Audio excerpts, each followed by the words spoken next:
स्वागतम सुस्वागतम। आज आपल्या महाविद्यालयामध्ये आपल्या संस्थेचे संस्थापक महाराष्ट्रातील थोर स्वातंत्र्य सेनानी, सहकार महर्षी, कुळ कायद्याचे जनक, उत्तर महाराष्ट्रात सहकार क्षेत्रात ज्यांचे मोलाचे योगदान आहे किंवा त्यांनी मोलाचं योगदान दिलं, गोरगरिबांपर्यंत आपल्या महात्मा गांधी विद्यामंदिर आणि आदिवासी सेवा संस्था यांच्यामार्फत शिक्षणाची गंगोत्री ज्यांनी घराघरापर्यंत पोचवली, त्या कर्मवीर भाऊसाहेब हिरे यांच्या जयंतीनिमित्त आपण या ठिकाणी जमलेलो आहोत। मी सर्वप्रथम मंचावरील सर्व पाहुण्यांचं, प्रमुख मान्यवरांचं या कार्यक्रमामध्ये स्वागत करतो आणि माननीय आपल्या महाविद्यालयाचे प्राचार्य माननीय डॉक्टर भाऊसाहेब गमे सर यांना अध्यक्षस्थान स्वीकारण्याची विनंती करतो।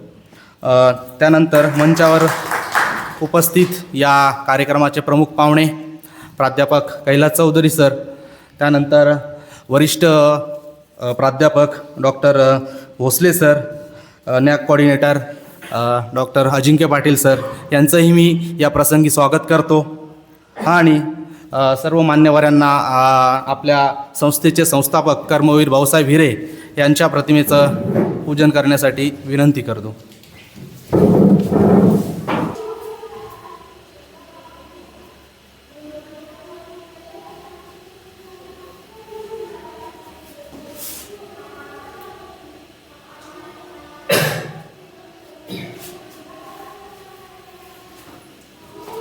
कार्यक्रमाचे प्रमुख पाहुणे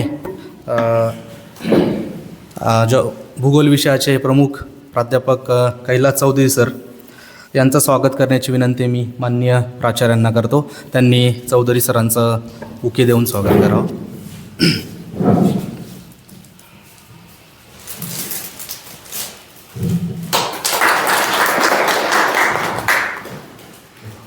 धन्यवाद सर। ते मी अर्थशास्त्र विभागाचे प्रमुख डॉक्टर भोसले सरांना करतो, त्यांनी प्राचार्यांचं स्वागत करावं।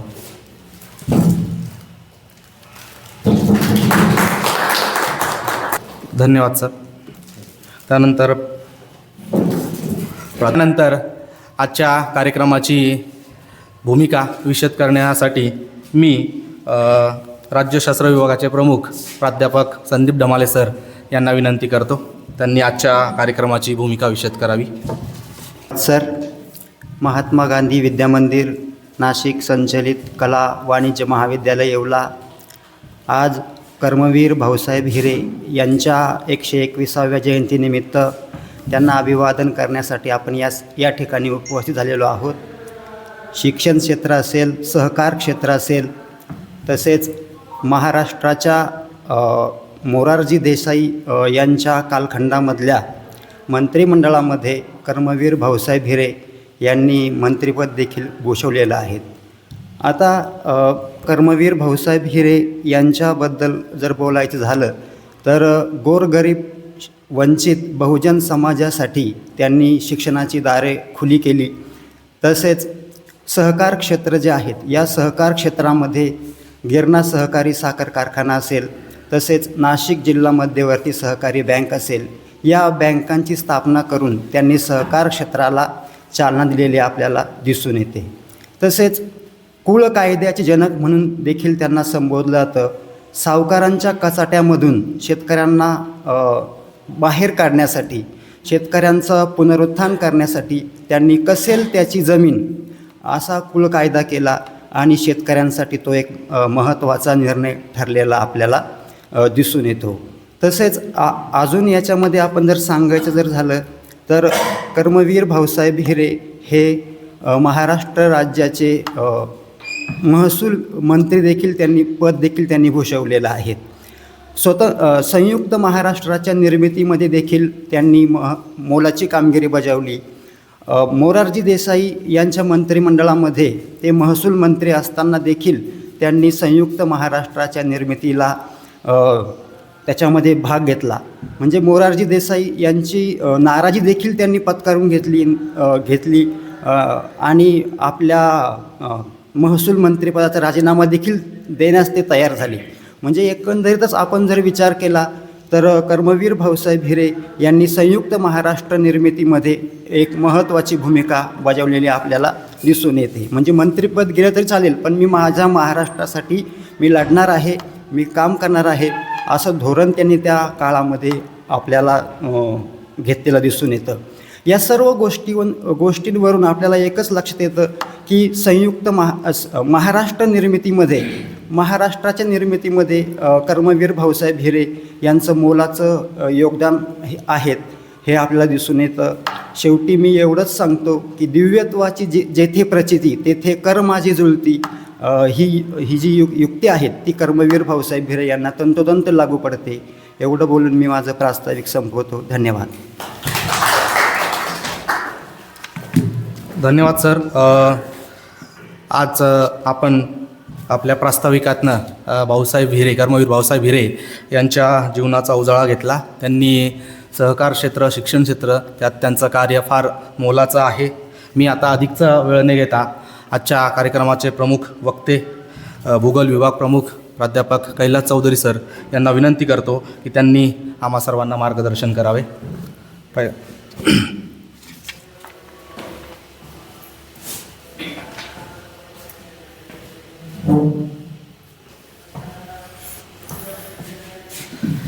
सर्वप्रथम कर्मवीर भाऊसाहेब हिरे यांना विनम्र अभिवादन करून मी माझ्या भाषणाला सुरुवात करतो. आजच्या या कार्यक्रमाचे अध्यक्ष सन्माननीय प्राचार्य doctor Bhausaheb Game sir, doctor Bhosale sir, doctor Ajinkya Patil sir, Waghmare sir, सर्व प्राध्यापक मित्रांनो, आज आपण कर्मवीर भाऊसाहेब हिरे यांची 121वी जयंती साजरी करत असताना अनेक महाराष्ट्र किंवा देश पातळीवर ज्या व्यक्तीचं खूप मोलाचं काम होतं म्हणून त्यांना युगपुरुष असंही म्हटलं जातं. युगपुरुष या दृष्टिकोनातनं आपल्याला सर्वांना ज्ञात आहेत. भाऊसाहेब हिरेंचं जे काही कार्य आहेत ते कार्य 2 विभागामध्ये विभागलं जातं. एक म्हणजे स्वातंत्र्यपूर्व आणि एक स्वातंत्र्यानंतरचं. स्वातंत्र्यपूर्व ही खूप मोठं काम होतं. 1914मध्ये म्हणजे त्यांचा जन्म 1905, 1 मार्च 1905मध्ये मालेगाव तालुक्यातील निमगाव या छोट्याशा गावामध्ये शेतकरी कुटुंबामध्ये जन्माला ते आलेत. परिस्थिती खूप हालाकीची होती. त्यातनं त्यांना माहीत होतं शिक्षण कसं घेतलं. साधारणतः ते ज्या ठिकाणी शिक्षणासाठी गेले त्या मराठा बोर्डिंगमध्ये रावसाहेब थोरात नावाची व्यक्ती, एक असे टीचर्स, असे एक शिक्षक त्यांना भेटले की त्यांना ते शिस्तीचे धडे त्यांना ते मिळाले. माणूस कसा घडावा याचं पूर्ण ज्ञान त्यांना थोरातांकडनं मिळालं. आणि समाजाची आपण काहीतरी देणं लागतो, समाजासाठी आपण काही करू शकतो, त्यासाठी शिक्षणाची खूप गरज असते. परंतु भाऊसाहेबांकडनं एक वेळेस 8वीला असताना एक छोटीशी चूक झाली होती आणि त्यांना माहीत होतं की आपल्याला शिक्षा होईल म्हणून ते नाशिक सोडून निमगावला परत आले होते. परंतु एक वेळेस वडिलांबरोबर जेव्हा भेट झाली थोरात साहेबांची की तुमचा मुलगा खूप हुशार आहे, तो काहीतरी करू शकतो, म्हणून त्यांनी शिक्षण घ्यावं असं मला वाटतं. एक गुरु शिष्याबद्दल बोलतो म्हणजे त्यात काहीतरी होतं म्हणूनच परत ते शिक्षणाला गेलेत. 10वीपर्यंतचं शिक्षण घेतल्यानंतर BAचं शिक्षणाला जेव्हा ते बडोद्याला महाराजा सयाजीराव गायकवाड यांच्याकडे गेले तर त्यांना खूप आनंद झाला. आपल्या भागातला एक कष्टकरी शेतकऱ्याचा मुलगा एक चांगल्या शिक्षणाचा उद्देश घेऊन इथे आलेला आहे. मग तिथे त्यांनी BAपर्यंतचं शिक्षण पूर्ण केलं आणि BAचं शिक्षण पूर्ण झाल्यानंतर त्यांनी पुण्यात येऊन LLBचं शिक्षण घेतलं. आणि ते शिक्षण घेऊन जेव्हा ते मालेगाव वगैरे ह्या परिसरामध्ये आले तर त्या वेळची परिस्थिती आपल्या उत्तर महाराष्ट्राची खूप बिकट होती. आणि एकतर आपण पारतंत्र्यात होतो. पारतंत्र्यात असताना त्यांनी 1914मध्ये जेव्हा नागपूरला एक अधिवेशन झालं त्या अधिवेशनामध्ये त्यांनी सगळ्यात पहिले आपल्याला जेव्हा आपल्या देशाला आता थोड्या दिवसात स्वातंत्र्य मिळणार आहेत, परंतु स्वातंत्र्य मिळत असताना आपली जी काही युवा पिढी आहेत ही ज्ञानापासून खूप दूर आहेत, अज्ञानी आहेत. म्हणून त्यांनी साधारणतः 1920च्या कालखंडापासूनच आपल्याला ह्या समाजाला अगोदर चांगलं शिक्षण द्यावं यासाठीची वाटचाल त्यांनी 1920च्या कालावधीमध्ये सुरू केली होती. हा दृष्टिकोन बघा किती मोठा होता. त्यावेळेस तर स्वातंत्र्य पण मिळालेलं नव्हतं आपल्या देशाला. हा दृष्टिकोन भाऊसाहेब हिरेंकडे होता, ही जाण होती त्यांच्याकडे. म्हणून आणि त्यानंतर मग साधारणतः महात्मा गांधींच्या विचाराने ते प्रेरित झाले. त्या पद्धतीने त्यांना असं वाटत होतं की महात्मा गांधी एवढं करू शकतात तर मग आपणही काहीतरी करू शकतो. या भावनेने त्यांनी खूप चांगलं कार्य सुरू केलं. त्यात त्यांना इंग्रजांनी 1-2 वेळेस जेलमध्ये पण त्यांना टाकण्यात, कारागृहसुद्धा त्यांना भोगावं लागला. कारण जो समाजासाठी चांगलं काम करतो, जो चांगलं कष्ट करत राहतो, त्याला कधी ना कधी या गोष्टींना सामोरं जावं लागतं. भाऊसाहेब हिरेही त्यातनं काही हे झाले नाहीत. यातनंच त्यांनी इंग्रजांच्या काळामध्येच इंग्रजांकडनंच जवळपास 1500 शाळांना, इंग्लिश मिडियम शाळांना त्यांनी सांगितलं की हे आमच्या भारतीय लोकांना शिक्षणासाठी खुली करावी. याची खूप मोठी त्यावेळेस चर्चा झाली होती भाऊसाहेब हिरेंबद्दल की यांना किती गोडी आहेत की हा भारतीय समाज शिक्षणाने पुढे जावा. हा स्वातंत्र्यपूर्व काळातली इतिहास सांगतोय मी त्यांचा. त्यानंतर 1945मध्ये आदिवासी सेवा समितीसारखे, म्हणजे ज्या भागामध्ये आजसुद्धा आपण आपले कर्मचारी ह्या आधुनिक युगामध्ये 21व्या शतकामध्ये सुद्धा एवढी वाहतूक दळणवळणची साधनं असताना आपण त्या भागात जाऊ शकत नाही, पेठ, सुरगाणा, हर्सूल, ते 1930-35 1940च्या कालावधीमध्ये तिथे गेले घोड्यावर रॅपिड मारून स्वतः एकटे. आज तर आपल्या मंत्र्यांना तेव्हा ते तिथे जातात. आणि भाऊसाहेब हिरे हे स्वतः एकटे, कोणी नसताना सुद्धा त्या आदिवासी लोकांसाठी जो आपला एक समाज आहे तो मागे पडलेला आहे, तो शिक्षणापासून वंचित राहू नये म्हणून अगोदर सुरुवात कुठे केली?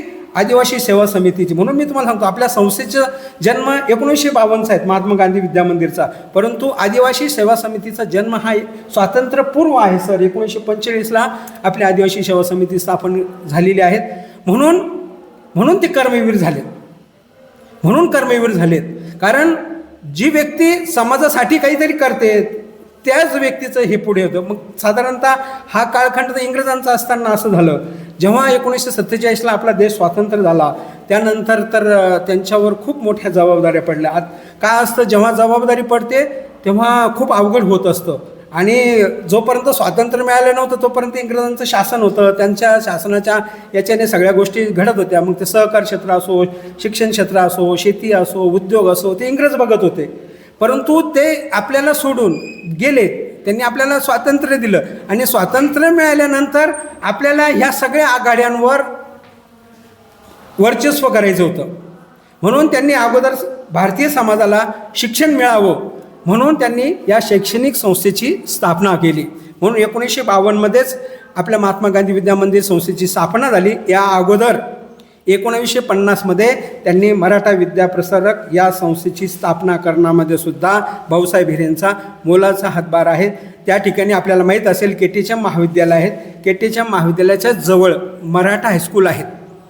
त्या हायस्कूलची सर्वात अगोदर स्थापना झालेली आहे ती भाऊसाहेब हिरेंमुळेच झालेली आहे. भाऊसाहेब हिरे आणि रावसाहेब थोरात या 2 व्यक्तींनीच नाशिक जिल्ह्यामध्ये खऱ्या अर्थाने शिक्षणाची गंगा अगदी तळागाळातील कष्टकरी शेतकऱ्यांच्या विद्यार्थ्यांपर्यंत ज्ञानाची गंगा पोचवण्याचे काम जर केलं असेल तर ते कर्मवीर रावसाहेब थोरात आणि कर्मवीर भाऊसाहेब हिरे यांनी बघितलं की उत्तर महाराष्ट्राची परिस्थिती अतिशय बिकट आहे. नाशिकनंतर अंमळनेर म्हणून एक जळगाव जिल्ह्यातलं ठिकाण आहे जिथे साने गुरुजींमुळे प्रताप महाविद्यालय आहेत. त्या महाविद्यालयानंतर फक्त नाशिकलाच उच्च शिक्षणाचं हे होतं. हे हेरून मग थोरात असतील, मुरकटे सर असतील किंवा भाऊसाहेब हिरे असतील यांनी उत्तर महाराष्ट्रामध्ये शिक्षणाची ही गंगोत्री अगदी प्रायमरीपासून सेकंडरी असेल, मग ज्युनियर महाविद्यालय असेल, वरिष्ठ महाविद्यालय असेल किंवा इंजिनिअरिंग असेल, मेडिकल असेल, या सगळ्या सेक्टरमध्ये आपला महाराष्ट्रीयन माणूस मागे राहू नये यासाठी स्वातंत्र्यानंतरच्या कालखंडामध्ये खूप मोठ्या प्रमाणात काम भाऊसाहेब हिरेंनी केलं. म्हणून आपण त्यांना कर्मवीर म्हणतो. आणि त्यांच्या जयंतीच्या दिवशी आपण का एकत्र येतो की ज्यांना लोकांनी पैसे दिले शिक्षणासाठी, पण त्यांनी मात्र जेव्हा शिक्षण घेतलं सर, जेव्हा ते वकील झाले, तर वकील झाल्यानंतर एखादा गरीब शेतकरी जर असेल तर त्याची जर तिथे केस लढायची असेल तर तिथे भाऊसाहेब हिरेंनी त्यांच्याकडनं कोणत्याही प्रकारचा मोबदला घेतला नाही.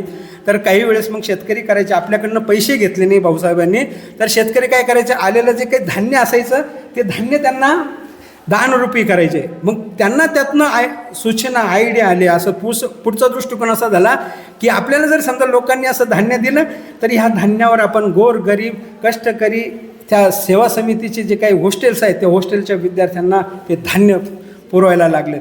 त्यांनी कोणताही पैसा कोणतंही धान्य स्वतःसाठी नाही, लोकांनी त्यांना दान केलं.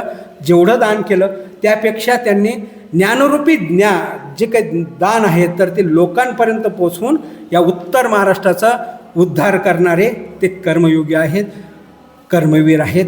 म्हणून स्वातंत्र्यपूर्व काळ वेगळा होता, स्वातंत्र्योत्तर काळ वेगळा होता. शिक्षण ही मूलभूत गरज होती. तसंच आपल्या महाराष्ट्रामध्ये काय संपूर्ण भारताची अर्थव्यवस्था शेतीवर अवलंबून आहेत.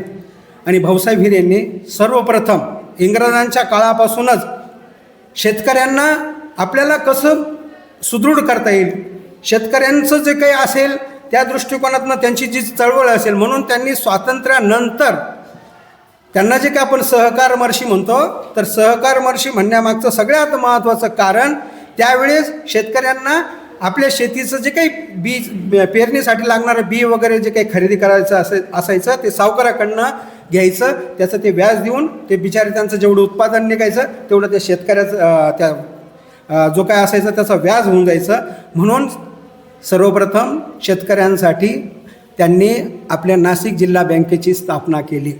फक्त नाशिक जिल्हा बँकेची स्थापना केली आपल्याला असं कळतं, परंतु विद्यार्थी मित्रांनो महाराष्ट्रामध्ये सर्वात प्रथम शेतकी संघाची, ज्याला खरेदी विक्री संघ म्हणतो आपण, त्या शेतकी संघाची स्थापना भालेगावमध्ये महाराष्ट्रातील पहिले शेतकी संघ किंवा ज्याला खरेदी विक्री म्हणतो आपण त्याची स्थापना शेतकऱ्यांसाठी भाऊसाहेब हिरेंनी केली. जर समजा माझ्या शेतकऱ्यांनी जे काही उत्पादन ते काढणार आहेत ते कुठे विकतील त्या विक्रीसाठी, ते खरेदी विक्रीसाठी त्यांनी सर्वप्रथम मालेगावमध्ये ते शेतकी संघाची स्थापना केली. आजही ते शेतकी संघ कोर्टाच्या समोर आपल्याला दिसेल. तिथे भाऊसाहेब हिरेंचा पुतळा आहे. ती जी काही जागा आहे ती भाऊसाहेब हिरेंना लोकांनी दान केली. आता ठीक आहे, आता वेगळी परिस्थिती निर्माण झाली, सत्ता नाही आहे म्हणून त्या ठिकाणी थोडंसं अतिक्रमण होत चाललं, तो भाग वेगळा आहे. परंतु शेतकऱ्यांसाठी त्याचबरोबर गोरगरीब ज्यांना शिक्षण मिळत नाही त्यांच्यासाठी, ज्या आदिवासी लोकांना आपलं पूर्वीपासूनच आपण त्यांना बाजूला कुठंतरी हे करत होतं त्यांना प्रवाहात आणणारे म्हणून ते कर्मवीर. आणि शिक्षण सहकार याबरोबरच सगळ्यात महत्त्वाचं जो काही त्यांचा म्हणजे आपल्याला दिसत नाही परंतु तो खूप मोठा भाग आहे. आपल्या प्रास्ताविकमध्ये सरांनी गिरणा साखर कारखान्याचा उल्लेख केला. आज त्या गिरणा साखर कारखान्याचं जे काय आहे तर ते काय झालं काही नाही, शेतकऱ्यांसाठी त्या भागातील शेतकऱ्यांसाठी अतिशय चांगला, म्हणजे जसं विठ्ठलराव विखे पाटलांनी प्रवरा साखर कारखाना स्थापन झाला तसा माझ्या तालुक्यातील माझ्या नाशिक जिल्ह्यातील लोकांसाठी तो गिरणा साखर कारखाना असेल, वसाका म्हणून एक साखर कारखाना आहे, हे जे काही आहे तर हे भाऊसाहेब हिरेने. त्याचबरोबर सगळ्यात महत्त्वाचा निफाड साखर कारखाना जो आहे भाऊसाहेब हिरे स्वतः येऊन त्यांनी तिथे स्वतःचे पैसे खर्च करून तो ह्या भागात कारखाना म्हणून तिथे भाऊसाहेब नाव आहेत, भाऊसाहेब साखर कारखाना असं नाव आहे त्या साखर कारखान्याला. एवढंच नाही, हे जे आहे तर शेतीमध्ये प्रगती व्हावी, शेतीचं उत्पादन वाढावं, माझा अज्ञानी भारतीय माझा महाराष्ट्रीयन त्याला शिक्षण मिळावं या दृष्टिकोनातून जसं ज्ञानाचं काम केलं, ह्या विद्या मंदिरांची स्थापना झाली, तसंच जेव्हाही ते ज्या ठिकाणी जायचे त्या ठिकाणी आपलं छाप निर्माण करायचे. जसं आपल्याला सगळे सांगतात, सरांनी पण आपल्या प्रास्ताविकमध्ये सांगितलं की संयुक्त महाराष्ट्राच्या वेळेस अशी परिस्थिती निर्माण झाली, ते सरकारमध्ये असताना कुळ कायद्यासारखा जो विषय असेल किंवा संयुक्त महाराष्ट्राचा विषय असेल त्यावेळेस खूप विरोध झाला. परंतु भाऊसाहेब हिरेंना असं वाटत होतं की त्यांना माहीत झालं होतं की 1934-35च्या कालावधीमध्ये महात्मा गांधी वगैरे त्यांच्याबरोबर असताना की जेव्हा भारताला स्वातंत्र्य मिळाल्यानंतर प्रांतांचं जो विषय येईल, प्रांतांची विभागणी भाषेनुसार होणार आहेत, हे भाऊसाहेबांना 1935च्या कालखंडात समजलेलं होतं. म्हणून त्यांना असं वाटत होतं की जेव्हाही माझा महाराष्ट्र हा स्थापन होईल, या देशाला स्वातंत्र्य मिळेल त्या महाराष्ट्रामध्ये मुंबई जर राहिली तर माझा महाराष्ट्र भविष्यामध्ये, आज आपल्याला सगळ्यांना माहिती आहे की 1 मे 1960मध्ये महाराष्ट्र राज्याची स्थापना झाली आणि त्या महाराष्ट्रामध्ये मुंबई हे जे काय आहे, हे मुंबई शहर जे आहे तर त्यातलं अग्रस्थानी असणारे हे आपले कर्मवीर भाऊसाहेब हिरे होते. त्यावेळेस त्यांच्यावर त्यांच्या पक्षातल्या लोकांनी खूप विरोध केला. त्या मुख्यमंत्री पदावर असणाऱ्या जे काही असतील त्यावेळेस त्या रेसमध्ये होते, परंतु त्यांनी दिल्लीवारी केली नाहीत. त्यांना असं वाटत होतं की ज्या गोरगरीब कष्टकरी माझ्या महाराष्ट्राच्या जनतेला मी ज्ञान देऊ शकलो, मी त्यांना उद्योगामध्ये पुढे आणू शकतो, मी त्यांच्या शेतीच्यासाठी हे करू शकतो, तर त्या महाराष्ट्रासाठी, त्या महाराष्ट्राच्या विकासासाठी मुंबई हे जे शहर आहेत, हे मुंबई शहर महाराष्ट्रालाच असावं म्हणून त्यांनी मोरारजी देसाईंना सुद्धा खूप मोठ्या प्रमाणात विरोध करणारा, आपल्या मातीत जन्माला आलेला भाऊसाहेब हिरे म्हणून त्यांना कर्मवीर पदवी मिळाली. आणि ह्याचबरोबर अजून एक महत्त्वाचं, जसं साखर कारखाने स्थापन झाले, उद्योग निर्माण झाले, खरेदी विक्री संघ स्थापन झाले, परंतु दूरदृष्टी इतकी मोठी होती की जर समजा आपला हा जो काही भाग आहे यातला नाशिक जिल्ह्यातला 50% भाग हा 50 सेंटीमीटरपेक्षा कमी पाऊस पडतो, दुष्काळी भाग आहे. त्यांचं निमगाव जे आहे तर त्या निमगाव या गावामध्ये सुद्धा खूप तुरळक पाऊस पडतो. म्हणून त्यांनी ही दृष्टी ठेवली की धरणं, मोठमोठ्या नद्या आहेत, त्या नद्यांवर धरणं बांधायची आणि त्या धरणातलं पाणी हे कॅनॉलद्वारे, पाटाद्वारे शेतकऱ्यांना पोचावं आणि शेतीचं उत्पादन वाढावं. यातनं वेगवेगळी जी काही मोठमोठी धरणं झाली ती धरणंसुद्धा भाऊसाहेब हिरेंच्याच कालावधीमध्ये झालेली आपल्याला दिसतात. आणि अजून एक पुढचं, महाराष्ट्रामध्ये सर्वात पहिलं जलविद्युत प्रकल्प ज्या कोयना धरणामध्ये सुरू झालेला आहेत विद्यार्थी मित्रांनो, प्राध्यापक मित्रांनो, ते कोयना धरणसुद्धा भाऊसाहेब हिरेंनी स्थापन केलं. म्हणून त्यांना सहकार क्षेत्रात त्यांनी चांगलं काम केलं, उद्योग क्षेत्रात त्यांनी चांगलं काम केलं, शिक्षण क्षेत्रात त्यांनी काम चांगलं केलं. परंतु भविष्यामध्ये हे जे काही आपले दगडी कोळसा असेल, डिझेल असेल, पेट्रोल असेल, हे जे काही अजैविक शक्ती साधनं आहेत ही संपणारी आहेत. माझ्या महाराष्ट्रामध्ये पुढे येणाऱ्या पिढीला जलऊर्जासारखं नवीन स्रोत, ज्यातनं पर्यावरणाचंही कोणतंही नुकसान होत नाहीत, असं स्रोत निर्माण करण्याचं भाग्यसुद्धा भाऊसाहेब हिरेंनाच लाभलं. ते महाराष्ट्राचे कर्मवीर नाही, आपल्या सर्वांचे कर्मवीर नाही, तर संपूर्ण भारताचे कर्मवीर आहेत की ज्यांनी गोर, गरीब, दलित, जे काही शेतकरी, कष्टकरी सगळ्यांमागे ते आपण आपल्या कुटुंबाचं सुद्धा एवढं करत नाहीत, म्हणून त्यांना ही कर्मवीर पदवी मिळाली. माझ्याकडे तोडकं मोडकं जे काही त्यांची ही होती ती अगदी थोडक्यात होती. भाऊसाहेबांवर जर बोलायचं झालं तर खूप आहेत, परंतु मी माझ्या या वाणीला पूर्णविराम देतो. चुकला असेल तर माफ. जय हिंद, जय महाराष्ट्र. धन्यवाद सर. फार छान पद्धतीने आपण कर्मवीर भाऊसाहेब हिरे यांच्या जीवनाचा, कार्याचा परिचय आम्हा सर्वांना करून दिला. त्यांनी केलेलं कार्य हे फार मोठं आहे. स्वातंत्र्य काळात आणि स्वातंत्र्यपूर्व काळात त्यांनी सहकार क्षेत्र, शिक्षण क्षेत्र, उद्योग क्षेत्र आणि उत्तर महाराष्ट्र काळामध्ये त्यांनी आपलं कार्य आपलं मोलाचं कार्य केलेलं आहे. धन्यवाद सर. यानंतर मी आपल्या आजच्या कार्यक्रमाचे अध्यक्ष, आपल्या महाविद्यालयाचे प्राचार्य डॉक्टर भाऊसाहेब गमे सर यांनी मार्गदर्शन करावे असे त्यांना विनंती करतो.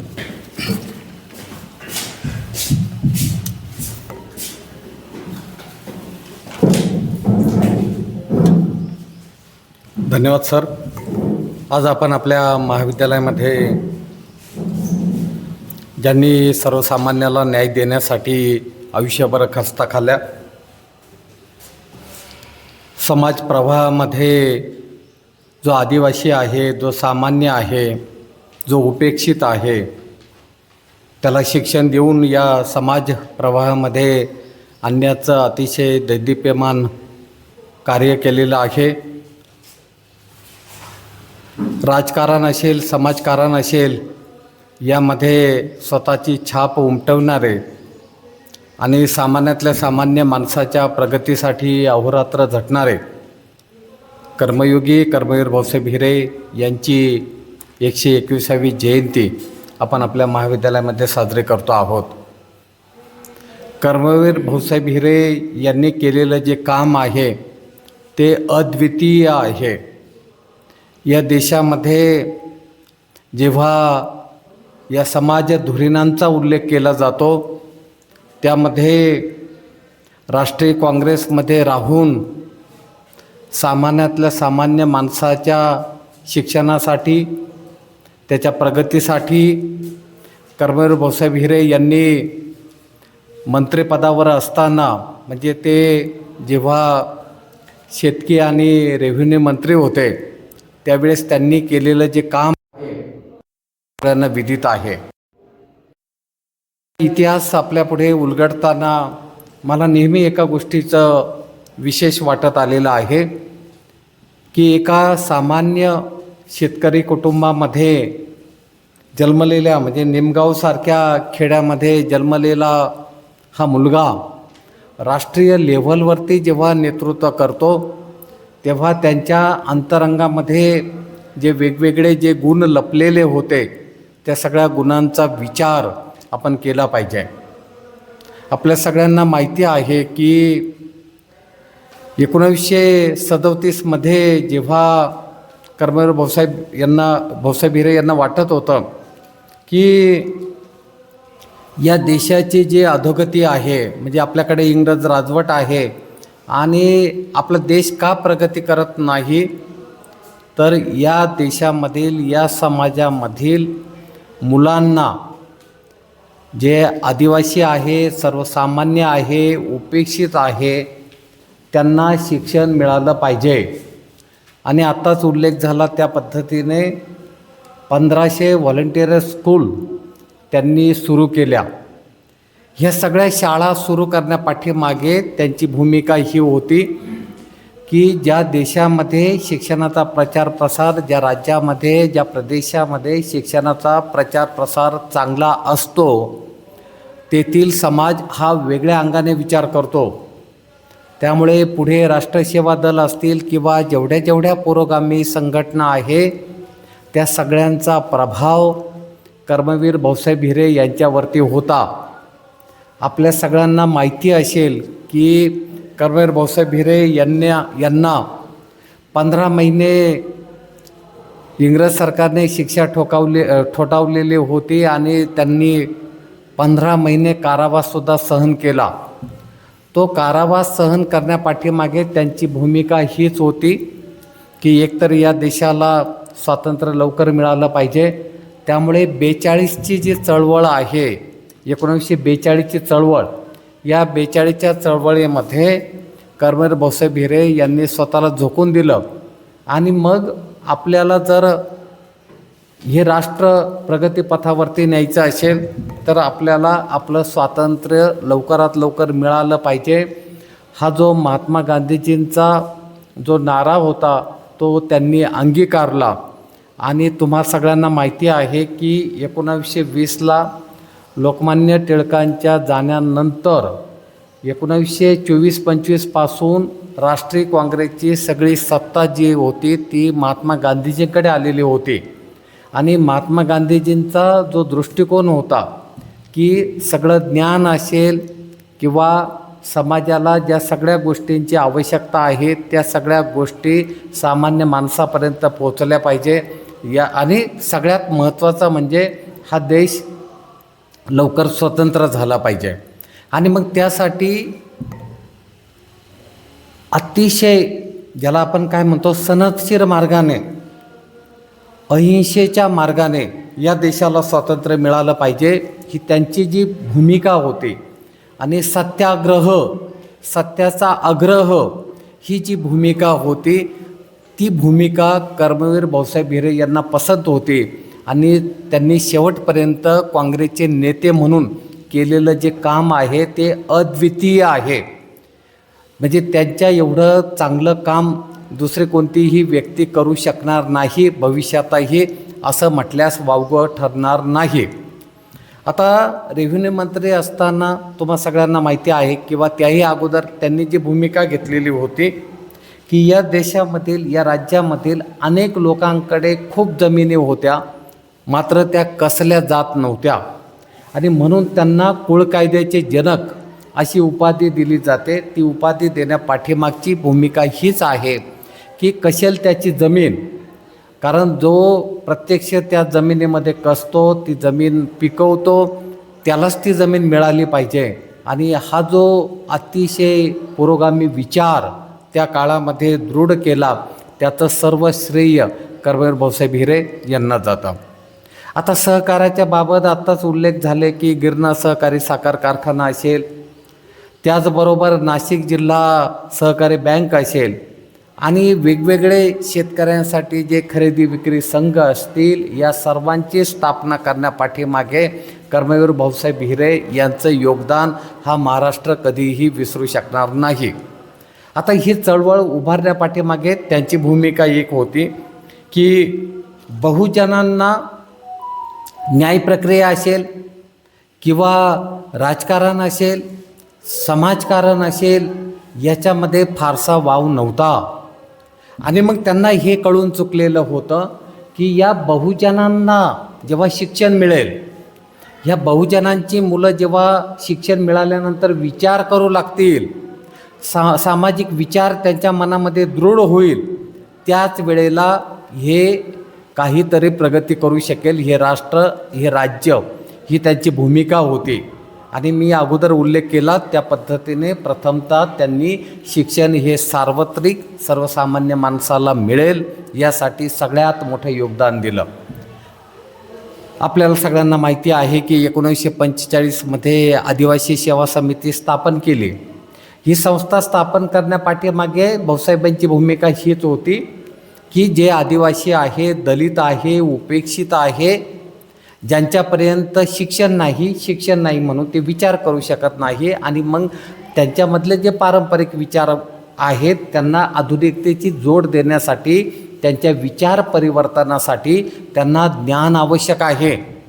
आणि ते ज्ञान मिळवून देण्याचं काम म्हणजे शिक्षणाचा प्रचार प्रसार करण्याचं काम कर्मवीर भाऊसाहेब हिरे यांनी केलं. आणि म्हणून आदिवासी सेवा समितीच्या अंतर्गत त्यांनी अनेक वसतिगृह आणि अनेक आश्रमशाळा त्यांनी सुरू केल्या. कारण आदिवासींमध्ये शिक्षणाचा प्रचार प्रसार झालेला नव्हता. आणि मग त्यांची प्रगती जर करायची असेल तर त्यांच्या मुलांना शिक्षण दिलं पाहिजे, त्यांना या प्रवाहामध्ये आणलं पाहिजे. ही कर्मवीरांची भूमिका राहिलेली आपल्याला पाहायला मिळेल. आता तुम्हाला माहिती आहे की त्यानंतर महात्मा गांधी विद्यामंदिर ही संस्था स्थापन केली 2 ऑक्टोबर 1952मध्ये. त्यावेळेससुद्धा त्यांची भूमिका हीच होती की बहुजन हिताय बहुजन सुखाय, बहुजनांचं हित कशात आहे, बहुजनांचं सुख कशात आहे, तर ते शिक्षण देऊन त्यांना विचारप्रवण बनवणं. ही एक गोष्ट लक्षात घ्या की व्यक्ती जेव्हा शिकते आणि पुस्तकं वाचते तेव्हा त्या व्यक्तीचे विचार बदलतात. आणि तुम्ही स्वातंत्र्यपूर्व कालखंड आठवून बघा की ज्या कालखंडामध्ये सामान्य माणसाला कुठल्याही प्रकारची विचार करण्याची दृष्टी नव्हती, म्हणजे या देशामध्ये पारतंत्र्य जर जास्त राहिलं असेल तर त्याचं कारण असं आहे, आपलं स्वतःचं अस्तित्व सिद्ध करण्यासाठी जी वैचारिक बैठक त्या समाजाची असायला हवी असते ती तयार झालेली नव्हती. त्यामुळे हे जे पहिल्या फळीतले जे समाज सुधारक आहे त्यांनी हाच विचार केला की पहिल्यांदा समाजाला शिक्षण मिळालं पाहिजे, अन्न वस्त्र निवारा ह्या त्याच्या गरजा पूर्ण झाल्या पाहिजे. आणि मग या देशातला जो बळीराजा आहे, जो शेतकरी आहे, त्या शेतकऱ्याला या प्रवाहामध्ये आणलं पाहिजे. आजही आपण सरकार त्यासाठी प्रयत्न करत आहे. म्हणजे तुम्ही इकॉनॉमिकचे सगळे प्राध्यापक सांगतील की पहिल्या पंचवार्षिक योजनेपासून तर आत्तापर्यंत सगळ्यात जास्त खर्च हा शिक्षणावरती झाला पाहिजे, कृषीवरती झाला पाहिजे. परंतु ह्या जरी घोषणा असल्या तरी मात्र तसं होताना दिसत नाही. आणि त्यामुळे ज्या काही सगळ्या सामाजिक ज्या समस्या आहे त्या अजूनही पूर्णतः त्यांची सोडवणूक झालेली दिसत नाही. आता 2 गोष्टी लक्षात घ्या की त्या काळातल्या समाजाची जी धारणा होती ती परंपरावादी विचारांची होती. अंधश्रद्धांचं स्तोम समाजामध्ये होतं. अंधश्रद्धा का टिकतात की ज्या समाजामध्ये शिक्षणाचा प्रचार प्रसार कमी असतो, पुरोगामी विचारांची वानवा असते तो समाज अंधश्रद्धेकडे अधिक झुकतो. तुम्ही एक बघितलं असेल की आदिवासी भागामध्ये जर बघितलं तर अजूनही खूप श्रद्धा आणि विशेषतः अंधश्रद्धा अजूनही त्यांच्या मनामध्ये आहे. कारण ज्या पद्धतीने त्यांची विचार प्रवणता बदलायला हवी आहे तेवढी आजही बदलताना दिसत नाही. त्यामुळे आपल्यासारख्यांचं काम एक आहे की समाजामध्ये आपल्याला एक नवीन विचार म्हणजे शिक्षण प्रणाली ही यासाठीच आहे की विद्यार्थ्यांचा सर्वांगीण विकास, त्यांचं ज्ञान वाढवणं, त्यांच्या कलागुणांना वाव देणं, त्यांची व्यक्तिमत्व विकास घडवणं, याबरोबरच त्यांच्यामध्ये जी मूल्यभावना आहे ती अधिक वृद्धिंगत करणं. लक्षात घ्या, त्याच्यामध्ये मग राष्ट्रप्रेमापासून तर भाषिक सगळ्या गोष्टीपर्यंत त्याच्यामध्ये परिवर्तन घडवणं. मग खरोखर हे परिवर्तन होतं का? तर हे परिवर्तन होण्यासाठी आजही कर्मवीर भाऊसाहेब हिरे यांच्या विचारांची गरज आहे असं मला वाटतं. आता बघा, सहकाराच्या बाबत मी थोडंसं बोललो, सामाजिक चळवळींच्या बाबत थोडंसं बोललो, कृषीमध्ये त्यांनी केलेले जे बदल आहेत त्याबाबत सरांनी सांगितलं की अनेक जी धरणं आहे, कोयना धरणाचा जो प्रोजेक्ट आहे, खरं तर मला एकदम अफलातून असं वाटतं की या माणसाला किती बुद्धी होती. म्हणजे जर त्यांचे ऑटोबायोग्राफी जर वाचली, त्यांच्यावरती जे काही लेख लिहिलेले आहे, अनेक जी पुस्तकं लिहिलेली आहे, सोनेहिरासारखं जे संपादित पुस्तक आहे, ही जेव्हा मी वाचतो तेव्हा कर्मवीरांजवळ किती वेगवेगळ्या प्रकारचं ज्ञान होतं. पहिलं म्हणजे समाज विकास कशातून करायचा आहे, तर शिक्षणातून करायचा आहे. मग पहिली गोष्ट शिक्षणासाठी कार्य केलं पाहिजे. राजकारण हे निर्भेळ असलं पाहिजे, त्यासाठी पहिला प्रयत्न कर्मवीर भाऊसाहेब हिरे यांनी केलेला आहे. तुम्हाला माहिती आहे की संयुक्त महाराष्ट्राच्या चळवळीमध्ये सगळ्यात अग्रणी कोण असेल तर कर्मवीर भाऊसाहेब हिरे होते. पण त्यांच्याबरोबर अनेक नेत्यांचं योगदान आहे. म्हणजे अगदी यशवंतराव चव्हाणपासून गाडगिळापर्यंत सगळ्यांचं योगदान आहे. पण कर्मवीर भाऊसाहेब हिरे यांनासुद्धा वाटत होतं की मुंबईसह महाराष्ट्र हा भाषिक रचनेने एकत्रित आला पाहिजे आणि त्यासाठी खूप मोठी चळवळ उभी केली की त्या काळामध्ये मोरारजी देसाई जेव्हा मुख्यमंत्री झाले तेव्हा आता जो उल्लेख झाला तो वास्तव आहे की ती संधी कर्मवीर भाऊसाहेब हिरे यांना होती. परंतु त्यांची एक दृष्टी होती की राजकारणामधला सच्चेपणा आणि राजकारण करत असताना समाजकारणाला कुठेही धक्का पोचणार नाही, ही त्यांची भूमिका होती. त्यामुळे आपण या सगळ्या महान व्यक्तींचं हे कार्य नेहमी स्मरणात ठेवलं पाहिजे की यांनी किती मोठा त्याग केलेला आहे. आता बघा की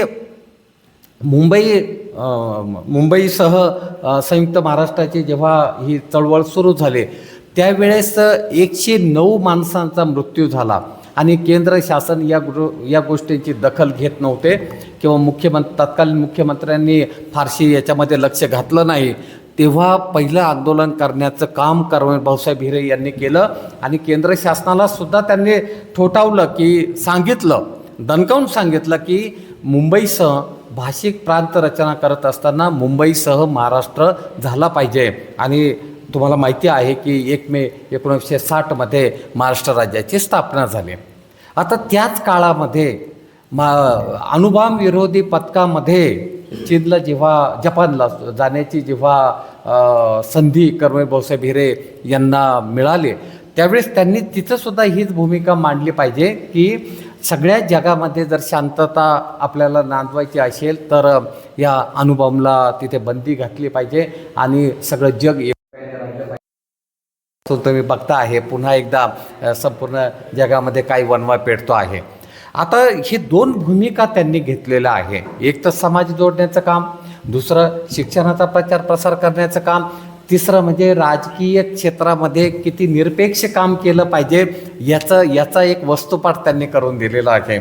मला आदरणीय डॉक्टर प्रशांतदादा हिरे यांनी आम्हाला तो शिकवायला धडा होता SYBAला एक लेख लिहिला. त्या लेखामध्ये दादासाहेबांनी आवर्जून उल्लेख केलेला आहे की जेव्हा ते महसूल मंत्री होते आणि काही विचार न पटल्यामुळे हेच या सगळ्या गोष्टींचा विचार आणि मग संयुक्त महाराष्ट्राच्या चळवळीमध्ये स्वतःला झोकून घेतलं. त्याच वेळेला त्यांनी त्या पदाचा राजीनामा दिला. राजीनामा दिल्यानंतर त्यांना त्यांचे स्नेही अण्णासाहेब शिंदे यांचं काही काम रेव्हेन्यू खात्यामध्ये होतं. त्यावेळेस त्यांनी कर्मवीर भाऊसाहेब हिरे यांना विनंती केली की भाऊ, तुम्ही जर सांगितलं अधिकाऱ्यांना तर हे काम एकदम पटकन होईल, व्यवस्थित होईल, तुम्हाला मी तेवढी विनंती करतो. त्यावेळेस कर्मवीर भाऊसाहेब हिरे यांनी तत्कालीन सेक्रेटरींना फोन केला आणि त्यांनी सांगितलं की एक माझं छोटंसं काम आहे, ते नियमाच्या सगळ्या गोष्टी सांभाळून ते काम करा. त्यावेळेस त्या सेक्रेटरीने वापरलेलं जे वाक्य आहे की साहेब, तुम्ही आज रेव्हेन्यू मंत्री नसाल, परंतु आमच्या हृदयामध्ये तुम्ही आयुष्यभर महसूल मंत्री म्हणून तुम्ही आहेत. त्यामुळे तुमचं काम आम्हाला ऑर्डर द्या, आम्हाला विनंती करू नका. किती राजकारणातला सच्चेपणा, ही गोष्ट तुम्ही लक्षात घेतली पाहिजे. म्हणून राजकारण असेल, समाजकारण असेल, शिक्षण असेल, आणि सगळ्यात महत्त्वाचं म्हणजे जो क्षुद्र आहे, सामान्य आहे, त्याला न्याय मिळाला पाहिजे. या अनुषंगाने न्याय व्यवस्थेमध्ये खूप मोठं योगदान कर्मवीर भाऊसाहेब हिरे यांनी दिलेलं आहे. खरं तर तुम्हाला माहिती आहे की माध्यमिक शिक्षण त्यांचं बडोद्याला झालं, परत उच्च शिक्षणासाठी तिथे गेले, त्यानंतर लॉचं शिक्षण त्यांनी पुण्याला तिथे पूर्ण केलं, आणि मग LLBची पदवी घेऊन आल्यानंतर त्यांना तर कित्येक पैसा मिळवता आला असता. म्हणजे एक शेतकऱ्याचा मुलगा तर किती पैसे मिळवू शकला असता. परंतु त्यांना माहीत होतं की आपलं ही गोष्ट नाही आहे, पहिल्यांदा आपल्याला हीच गोष्ट करावी लागेल की सामान्यातल्या सामान्य माणसाला न्याय देण्यासाठी प्रयत्न करावे लागतील. म्हणून त्यांची जी भूमिका आहे ती आयुष्यभर न्यायाची राहिलेली आपल्याला पाहायला मिळेल.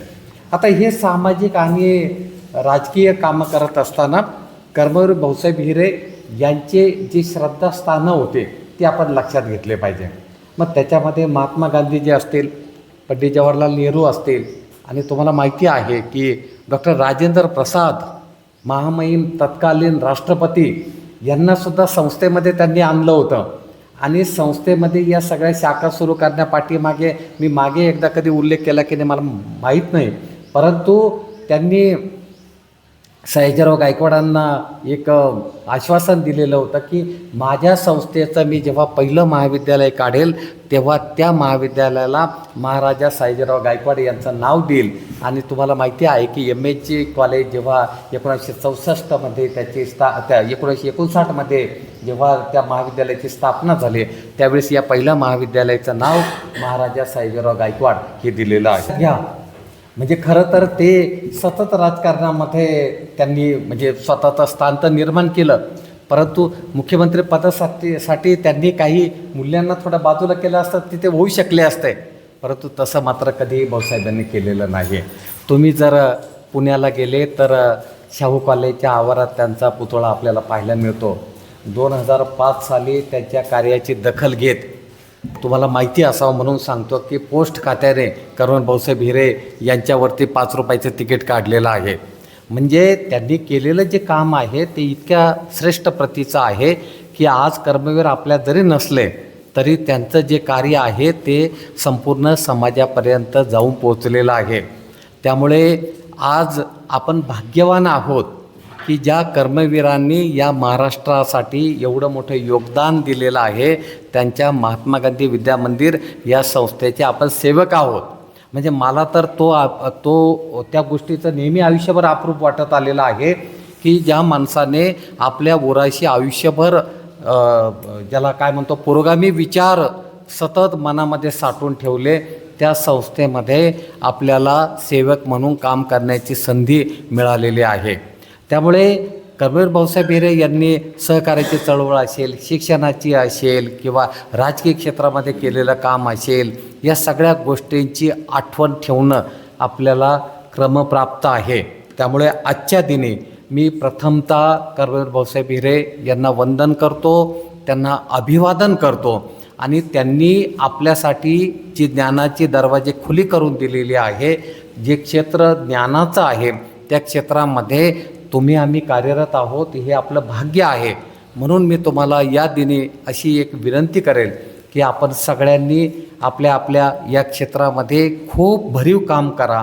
कारण इथे येणारा मुलगा हा तळागाळातला आहे, सामान्य आहे, शेतकऱ्याचा आहे, मजुराचा आहे, उपेक्षित समाजामधला आहे, की जो या प्रवाहामध्ये येण्यासाठी अजूनही धडपडतो आहे. त्याला ज्ञानी करा, त्याला विचारवंत बनवा आणि तो एकदा ज्ञानी झाला, विचारवंत झाला की तो स्वतःच्या पायावरती उभा राहिल्याशिवाय राहणार नाही. त्यामुळे माझी आजच्या दिनी आपल्या सगळ्यांना विनंती असेल की आपण जे अध्यापनाचं काम करतो आहोत या कामामध्ये खूप बारकाव्याने लक्ष घातलं पाहिजे. अव्याहतपणे वाचन केलं पाहिजे, अव्याहतपणे लेखन केलं पाहिजे. आता प्रत्येकाला लेखन जमेलच याची मला शाश्वती नाही, कारण तो त्या त्या व्यक्तीचा पिंड असायला हवा असतो. परंतु या क्षणी मी आपल्याला विनंती करेल की आपण दिवसामाजी दररोज खूप चांगल्या पद्धतीने वाचन केलं पाहिजे, चांगल्या पद्धतीने विचार केला पाहिजे. जेव्हा तुम्ही चांगले ग्रंथ वाचता, चांगला विचार करता, तेव्हा तुमच्यासमोर असलेल्या विद्यार्थ्यांवरती तुम्ही चांगले संस्कार घडवता. त्यामुळे पुन्हा एकदा मी कर्मवीर भाऊसाहेब हिरे यांना अभिवादन करतो आणि आजच्या दिनी आपण सगळेजण संकल्प करूया की या ज्ञानदानाच्या कार्यामध्ये, या ज्ञानदानाच्या ज्याला काय म्हणतो यज्ञामध्ये आपण सगळ्यांनी ज्ञानाची आहुती दिली पाहिजे, त्या समिधा तिथं अर्पण केल्या पाहिजे आणि आपल्यासमोर असलेला जो विद्यार्थी आहे त्याला अतिशय पुरोगामी बनवून त्याची विचार प्रवणता वाढवली पाहिजे. अशा प्रकारचा आशावाद मी व्यक्त करतो. संयोजकांनी मला बोलण्याची संधी दिली त्याबद्दल त्यांच्याविषयी कृतज्ञता व्यक्त करतो. व्यासपीठालाही मी धन्यवाद देतो. त्याचबरोबर समोर उपस्थित सर्व प्राध्यापक या सर्वांविषयी मी कृतज्ञता व्यक्त करतो आणि इथे थांबतो. धन्यवाद.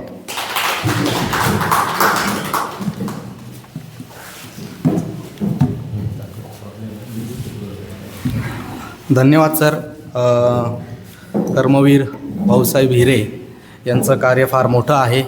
त्यांनी महाराष्ट्रामध्ये सहकार क्षेत्र असेल, सहकार विपणन संघ असतील, शिक्षण क्षेत्र असेल, याच्या स्थापनेसाठी महत्त्वाचं योगदान आहे. त्यांच्या कार्याचा उजाळा आम्हा सर्वांना तुम्ही करून दिला, त्याची प्रचिती आम्हाला करून दिली. खूप खूप धन्यवाद सर. मला सांगायला आनंद वाटेल की महाराष्ट्रातील एक अग्रगण्य शिक्षण संस्था महात्मा गांधी विद्या मंदिर आणि आदिवासी सेवा समिती याचा आपण सगळे एक भाग आहोत. यानंतर मी माननीय प्राचार्यांना विनंती करेल की आजच्या कार्यक्रमाचे वक्ते प्राध्यापक कैलास चौधरी सर यांना श्यामची आई हे पुस्तक देऊन त्यांचं स्वागत करा.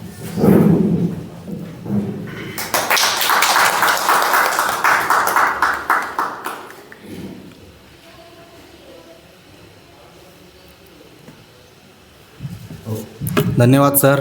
यानंतर मी आजच्या कार्यक्रमाच्या शेवटाकडे वळतो, अर्थात आभार प्रदर्शन.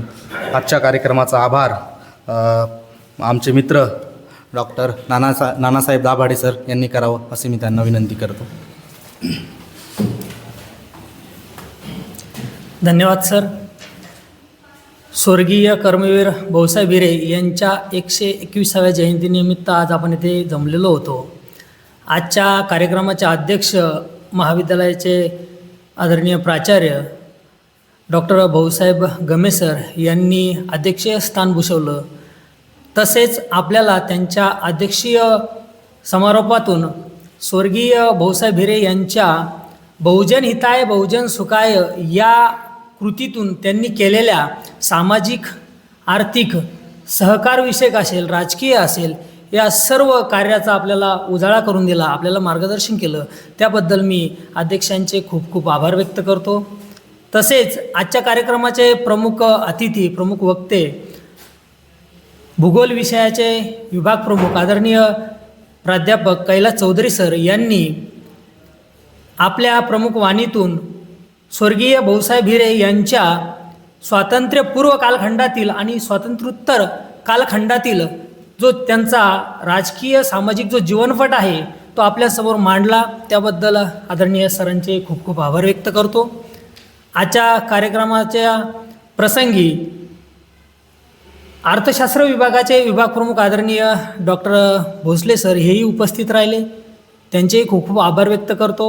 आदरणीय वाणिज्य विभागाचे विभाग प्रमुख डॉक्टर अजिंक्य पाटील सर हेही उपस्थित राहिले, त्यांचे आभार व्यक्त करतो. ज्यांनी या कार्यक्रमाचं आयोजन केलं, प्रास्ताविक केलं, असे आमचे मित्र राज्यशास्त्र विभागाचे विभाग प्रमुख संदीप ढमाले सर यांचे आभार व्यक्त करतो. ज्यांनी अतिशय चांगलं सूत्रसंचालन केलं, आमचे मित्र डॉक्टर निलेश नाईक सर यांचेही आभार व्यक्त करतो. सर्व जमलेले प्राध्यापक प्राध्यापिका तसेच ज्यांनी पडद्यामागे ज्यांचं काम असतं, आदरणीय जाधवमामा असेल, सोममामा असेल किंवा इतर सर्व मंडळी, त्यांचेही खूप खूप आभार व्यक्त करतो. आणि अध्यक्षांच्या परवानगीने कार्यक्रम इथे संपन्न झाला असे जाहीर करतो. धन्यवाद.